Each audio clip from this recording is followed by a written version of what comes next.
Bonjour, pouvez-vous vous présenter s'il vous plaît? Bonjour, je suis Johan Longhi, j'ai 42 ans et je suis né à Nice, je suis niçois d'origine.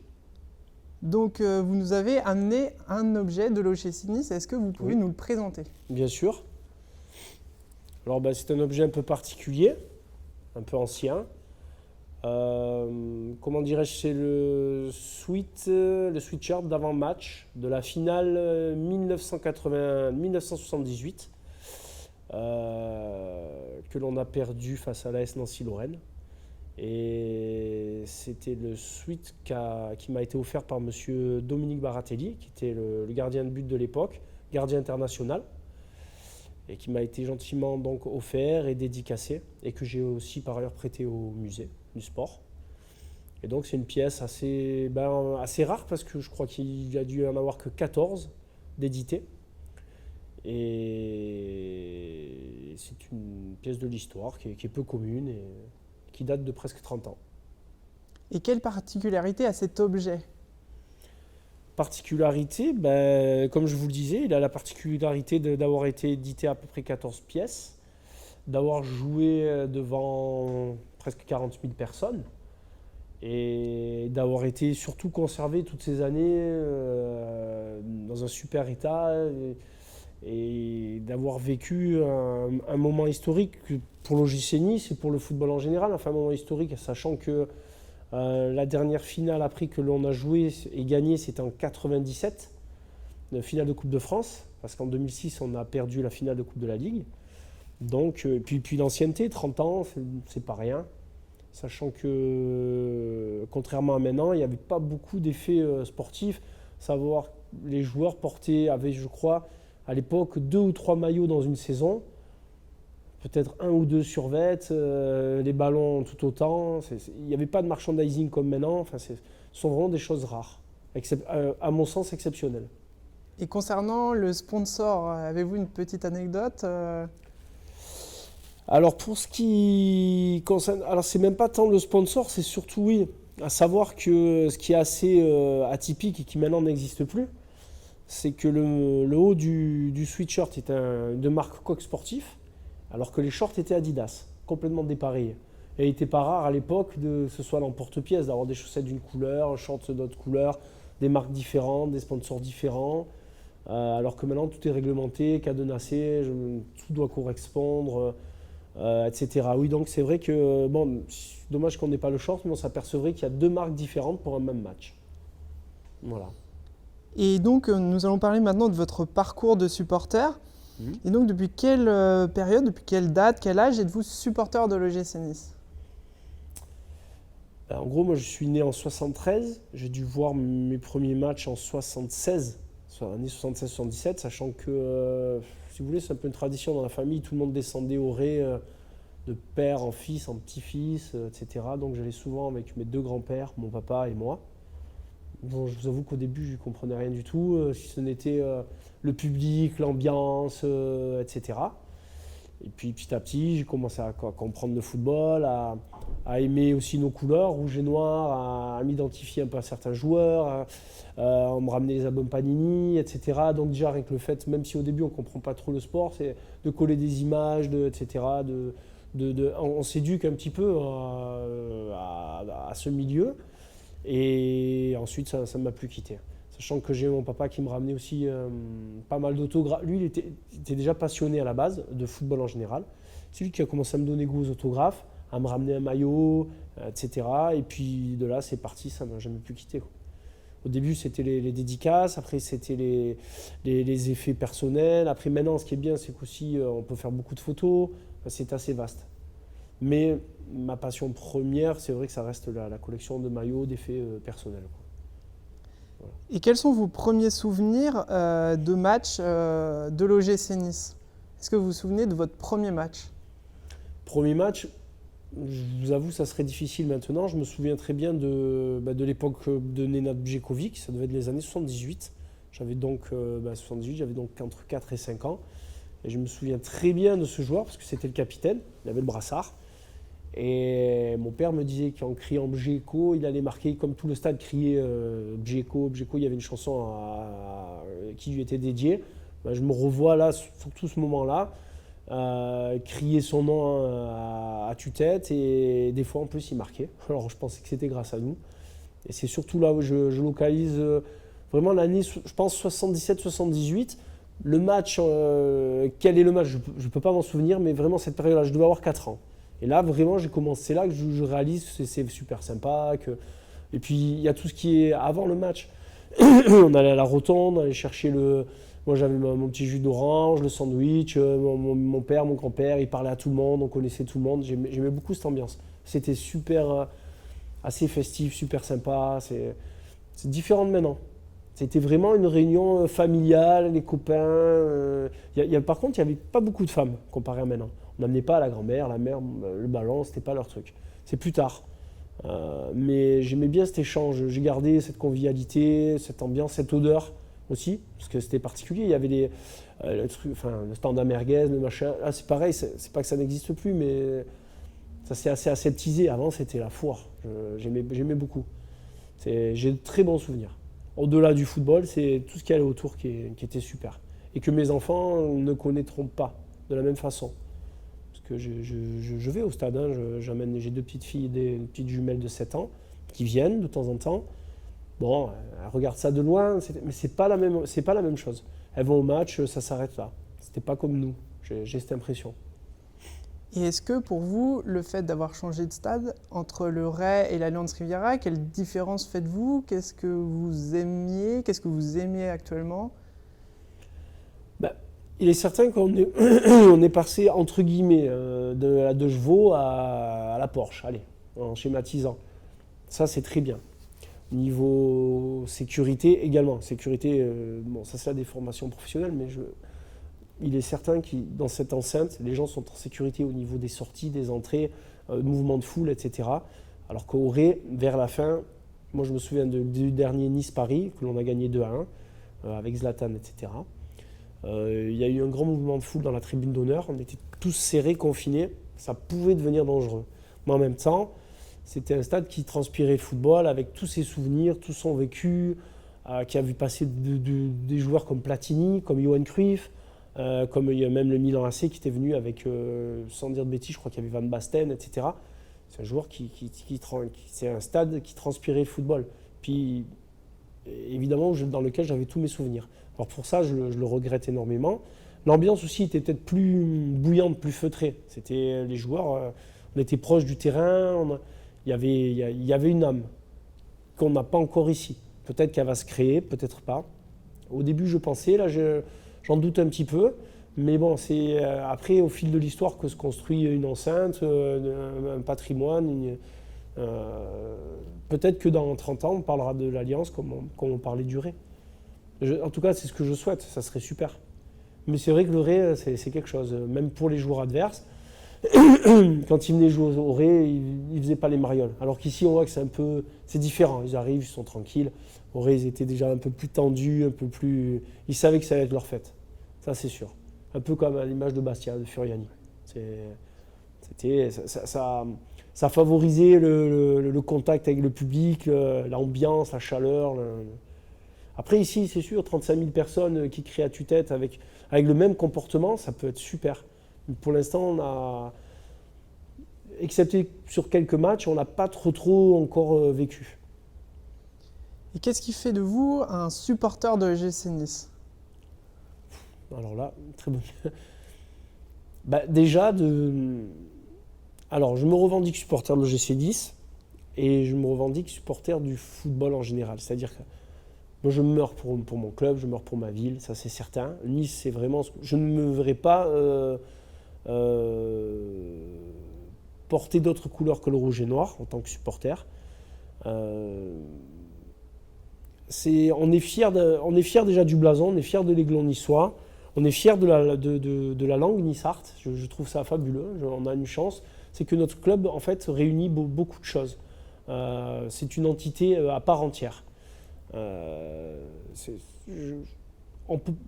étant de Nice, on ne peut pas. Je suis souvent choqué quand dans la ville, etc. Je vois, pour pas les nommer, beaucoup de gens supporters de Marseille.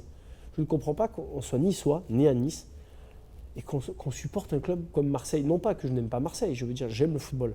Moi, par contre, il n'y a pas de je déteste un tel, je déteste un tel. Mais en étant de Nice, on a la chance d'avoir un club avec un patrimoine, avec une histoire. On a été champion de France, on a battu le Real de Madrid en Coupe d'Europe, on a eu de très grands joueurs, on a eu des joueurs fabuleux, des fois jusqu'à 8 joueurs internationaux de l'équipe de France dans la même équipe.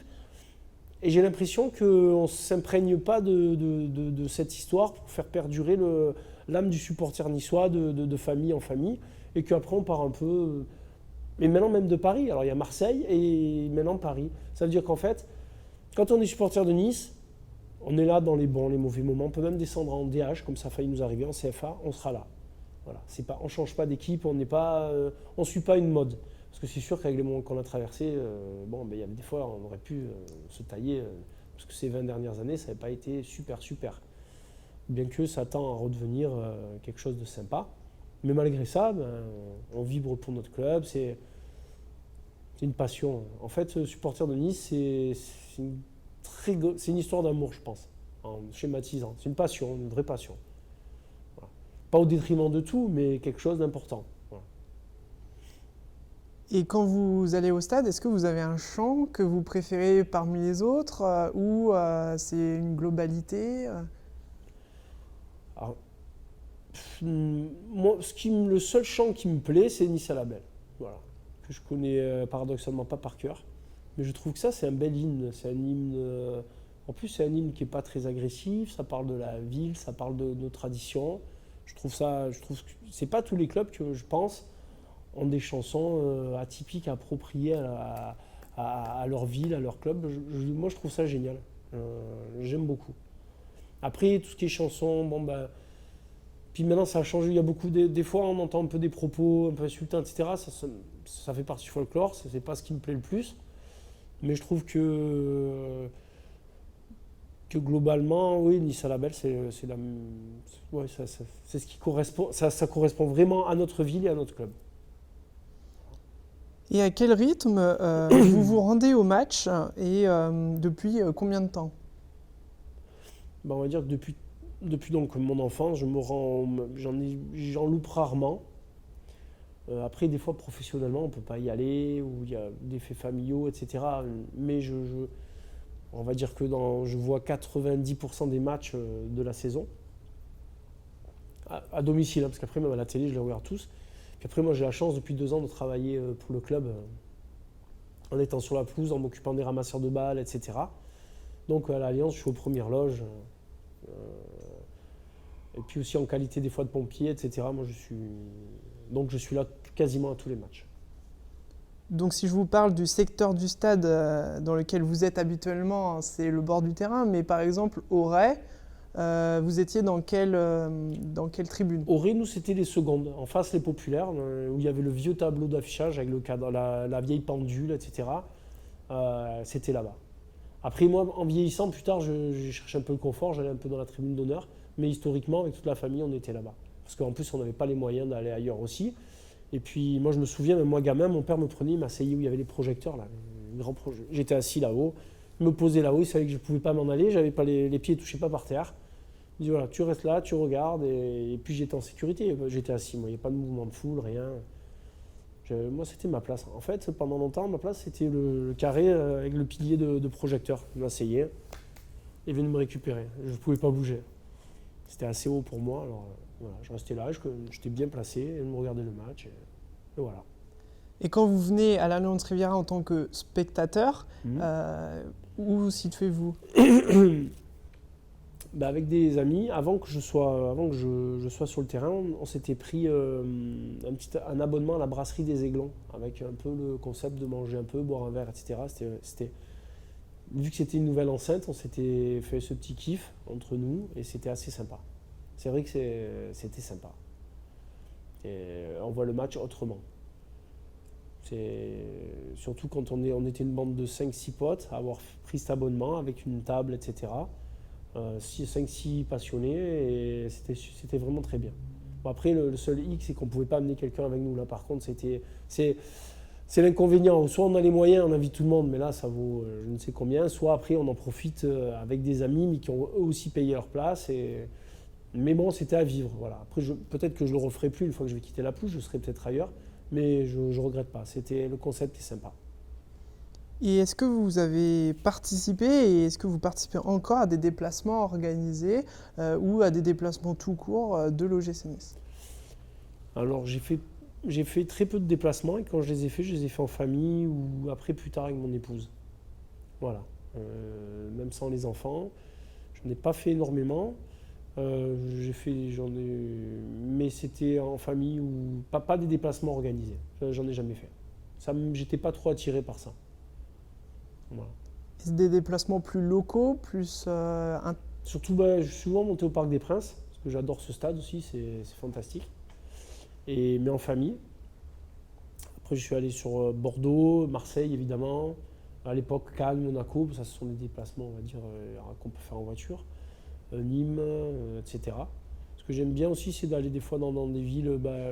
Quand je monte à Paris, j'aime bien, c'est la capitale. C'est pareil, le Parc des Princes, il y a eu des matchs fantastiques, des joueurs fantastiques qui ont foulé la pelouse. Et puis j'aime bien quand Nice arrive à créer un exploit là-haut, c'est pas rien. Alors je privilégie ce type de match. Après, Monaco, c'est à côté, c'est sympa. Après aussi, avec ma profession, le week-end, je suis souvent amené à travailler. Donc, il est vrai que je ne peux pas prendre 2 jours pour aller faire le déplacement. Il suffit que je sois de garde, 24 heures, c'est foutu. Il y a aussi ce fait-là. Et avez-vous participé ou est-ce que vous appartenez à un club de supporters? Non, du tout. J'aime beaucoup, je respecte beaucoup les 2 clubs, hein, de supporters, notamment la Brigade Sud et la RN. Je trouve que ce qu'ils font, c'est surtout depuis toutes ces années, hein, il y a Fred Braquet aussi, président de la BSN, que je connais bien, que je trouve son travail remarquable, surtout maintenant, c'est pas évident. Et c'est vrai que ce sont eux l'âme du club. Ce sont eux qui instaurent les chants, ce sont eux qui encouragent, qui mettent l'ambiance et qui font les banderoles, etc. J'admire leur engouement, leur investissement. Ils prennent beaucoup de temps pour ça et surtout dans le contexte actuel, c'est pas évident. Et c'est vrai que c'est ce qu'ils font. Quelquefois on les critique, mais il faut voir les gens qui se cachent derrière. C'est pas mal. Et pour finir, on va parler des joueurs qui vous ont marqué. Alors déjà dans le passé, est-ce que vous avez un, 2 ou plusieurs joueurs qui vous ont marqué plus précisément? Déjà en étant petit, c'était Nenad Djekovic, que j'ai eu la chance de voir souvent par la suite, parce que quand il est revenu en tant qu'entraîneur en 88, l'équipe allait souvent se mettre au vert à Carrosse, le lieu où j'habitais. Alors je prenais mon vélo, je descendais les voir, je restais avec eux les samedis après-midi au Promotel. Et j'ai vécu des moments super sympas. C'était un autre temps. Tu pouvais rester avec l'entraîneur, les joueurs, bientôt je pouvais manger avec eux. C'était merveilleux. Je me passais des samedis après-midi fantastiques. Je me suis même des fois retrouvé à jouer au ping-pong avec eux, regarder des films, etc. Donc Nenad Djekovic pour mon plus jeune âge. Par la suite, il y a eu évidemment Daniel Bravo, que j'ai adoré, que j'adore toujours d'ailleurs. Même maintenant, j'ai eu la chance justement en étant sur la pelouse de le voir lorsqu'il vient à Canal+, etc. D'ailleurs, je lui avais amené un maillot qui m'a dédicacé de l'époque. Il y a eu Robbie Langers et Jules Bocandé qui est décédé. Eux, j'étais déjà adolescent, mais c'était des gens que j'admirais beaucoup. Il y en a beaucoup, il y a une multitude de joueurs. Après, dans les 5 principaux que moi j'ai connus, je dirais Nenad Djekovic, Bocandé, Robbie Langers, Daniel Bravo. Et plus récemment, il y a eu Darius Vitanic, ces 2 dernières années. Mais on ne peut pas dire que ce soit un grand joueur, mais rien que ce qu'il a effectué là, pour nous, j'ai trouvé ça. Et j'ai trouvé qu'il était parti par la petite porte. Il aurait mérité un peu plus d'égard. Et concernant les joueurs de l'équipe actuelle, est-ce que vous avez des joueurs préférés, des joueurs que vous soutenez plus? Là, de l'équipe de cette année, il y a évidemment Atem Ben Arfa. Pour moi, c'est un extraterrestre. Je veux dire, qu'il soit dans cette équipe, c'est merveilleux. En plus de ce que j'entends de lui, je ne le connais pas particulièrement, je n'ai pas échangé avec lui, mais apparemment, c'est quelqu'un de. Voilà, il a l'air assez entier, en tant qu'homme, assez sincère, contrairement à ce qu'on en a pu dire. Techniquement, il est au-dessus de beaucoup de monde dans le championnat de France. Il nous amène Il nous amène vraiment énormément, même en termes médiatiques, ça c'est super. J'adore le petit Cosiello. Je dis le petit parce qu'il est petit par sa taille, mais il est grand en tant que joueur, je le trouve super. Ça fait plaisir de voir un jeune comme ça qui se met minable, qui joue juste, qui a l'air assez humble aussi, je pense. J'espère qu'il le restera parce que c'est un peu des fois la maladie du joueur professionnel. C'est qu'il y en a qui oublient d'où ils viennent et je les vois changer moi. Je vois le bonjour du début et le bonjour 3 ans après. C'est plus le même. C'est plus le même. Alors, il y en a qui sont restés tels quels, qui se bonifient, puis il y en a qui partent dans leur dérive, mais bon, c'est comme ça, hélas. Petit Cosiello, il y en aurait de cette année, on va dire que tous, finalement, tous ont quelque chose que ce soit Mathieu Bonnemer, qui a une aisance technique incroyable, Valère Germain, qui met des buts, qui ne lâche rien. Ils ont tous quelque chose, ils ont tous quelque chose. Tout le recrutement a été judicieux. Un gars comme Ricardo aussi, je ne sais pas du tout si on allait me le chercher, le portugais, on en parle peu, mais je pense que lui il va aller très loin. Tous les joueurs en fait sont à citer dans cette équipe. Et aussi l'entraîneur, Claude Puel. Qu'on aime ou qu'on n'aime pas, qu'il soit avec nous aussi, ça, c'est pas rien. D'avoir un entraîneur de cette rampe de Ligue des Champions, il ne faut pas oublier, le gars il est champion de France, il a gagné des coupes. En tant que joueur, il a gagné des titres. C'est pas n'importe qui. Après, on aime ou on n'aime pas. Mais je pense le jour où il sera plus là, on s'en apercevra. Voilà. Merci beaucoup de votre témoignage. Moi, je vous en prie. Merci à vous.